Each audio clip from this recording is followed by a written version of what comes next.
કોંગ્રેસના નેતા લલિત કગથરાએ પાટીદાર સમાજની કેટલીક અગ્રણી સંસ્થાઓના નેતાઓ પર ભાજપ તરફી વલણ રાખવાનો ગંભીર આરોપ લગાવ્યો છે।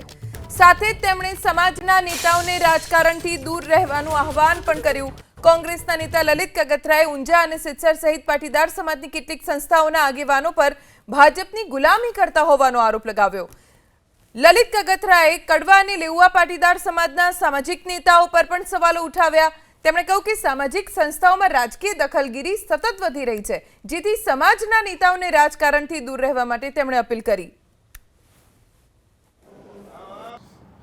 પ્રજાના ખરેખર તમારે નેતા થવું હોય તો સામે પ્રવાહિત થવાય। ગાંધીજી, વલ્લભભાઈ કે પછી તમામ આંદોલનકારીઓ અથવા સત્યાગ્રહીઓએ અંગ્રેજોની જો ગુલામી સ્વીકારી લીધી હોત તો એ નેતા ન થાત। આ ભાજપની ગુલામી સ્વીકારે છે લોકો અત્યારે। આ વન કાઇન્ડ ઓફ ગુલામ થઈ રહ્યા છે બધા। એમાંય મારો પાટીદાર સમાજ તો બધી જ સંસ્થાઓ ગુલામ। પછી ખોડલધામ હોય, ઉમિયા ટ્રસ્ટ સિત્સર હોય કે પછી ઊંઝા હોય। એટલે રોનકભાઈ મને એ તો સમજાવો કે હું હા બહુ ફ્રેન્ક તમને આજ ખુલ્લા દિલથી કહેવામાં, કદાચ મારું આ છેલ્લું ઇન્ટરવ્યૂ હશે, આમાં કાલ ફટાકીઓ થઈ જાય કોને ખબર છે। જે સંસ્થામાં મારા બાપના લગ્ન જેની કંકોત્રીથી થયા હોય એ ઉમિયા સંસ્થા ઊંઝા, કે એક સમયે અહીંયાથી કંકોત્રી નીકળે એટલે આખા સામૂહિક લગ્નો થતા, બરાબર છે। હવે એ સંસ્થાના પ્રમુખ બીજેપી માણસ સારો જ છે, હું એમ ના નથી કહેતો, પણ ભાજપના સિમ્બોલ ઉપર ચૂંટાયેલા પ્રમુખ શું કામ હોય? શું કામ સિત્સરમાં, શું કામ ખોડલધામમાં કોઈ પણ કમિટેડ પાર્ટીનો નેતા લલિત કગથરા કોંગ્રેસી છે તો સંસ્થામાં ન હોય?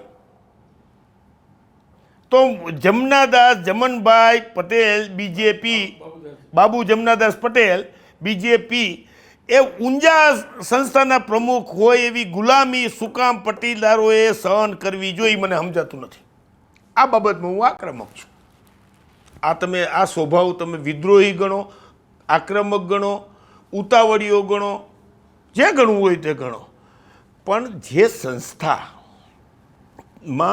સમગ્ર સમાજ હોય, હું કોંગ્રેસી છું, મારો પ્રમુખ ભાજપવાળો કેવી રીતે હોઈ શકે? સમાજનું પ્રતિનિધિત્વ કરવું હોય તો રાજકારણનું પ્રતિનિધિત્વ ન થાય। સમાજમાં તમારે જે દિવસે તમારે રાજકારણમાં જવું હોય તો પહેલું કામ તમારે સિત્સર હોય, ઊંઝા હોય, ખોડલધામ હોય મૂકીને જવું જોઈએ। આપણી સાથે પાટીદાર નેતા દિનેશભાઈ બાંભણિયા જોડાઈ ગયા છે। દિનેશભાઈ, હંમેશા પાટીદાર સમાજ માટે લડ્યા છો।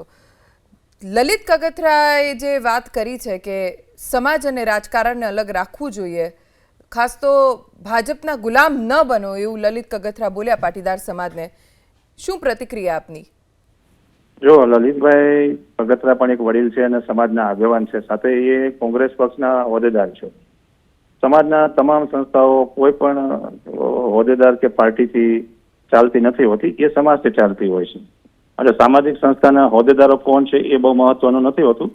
ફક્ત એ બાતની સાથે હું સહમત છું કે એના રાજકીય પરિષદમાં કોઈ પણ સંસ્થા સંપૂર્ણપણે સરેન્ડર ના થવી જોઈએ અથવા જોડાવી ના જોઈએ। પરંતુ ભાજપ કોંગ્રેસની વાતના બદલે સામાજિક સંસ્થા છે એ સમાજના લોકો અને સામાજિક આગેવાનોથી ચાલતી હોય છે અને એ રીતે જ ચાલવી જોઈએ। કોઈની ગુલામી કરવાનો પ્રશ્ન આવતો જ નથી અને સંસ્થા ક્યારેય પણ ગુલામી કરતી નથી હોતી। ક્યારેક એવું બનતું હોય છે કે હોદ્દેદારો જે તે પક્ષને વરેલા હોય તો એ પક્ષની તરફે એનો ઝુકાવ વધારે હોય એવું બનતું હોય છે। એવું પણ બોલ્યા છે લલિતભાઈ કે પાટીદાર સમાજની જે સંસ્થાઓ છે એના આગેવાનો એ ભાજપના ગુલામ બની ગયા છે। આ વાતને આપ કેવી રીતે જોઈ રહ્યા છો? ના, હું આપને એ જ કહી રહ્યો છું કે પાટીદાર સંસ્થા હોય કે અન્ય કોઈ પણ સમાજની સંસ્થા હોય, એમાં રાજકીય આગેવાનીઓ અલગ અલગ પક્ષના હોય અને એ હોદ્દેદારો હોઈ શકે છે। આજે ઊંઝા મંદિરની વાત કરે કે બીજા અન્ય કોઈ પણ સંસ્થાની વાત કરે તો દરેકમાં કોંગ્રેસ, ભાજપ, આમ આદમી પાર્ટીના આગેવાનો એમાં જોડાયેલા હોય છે।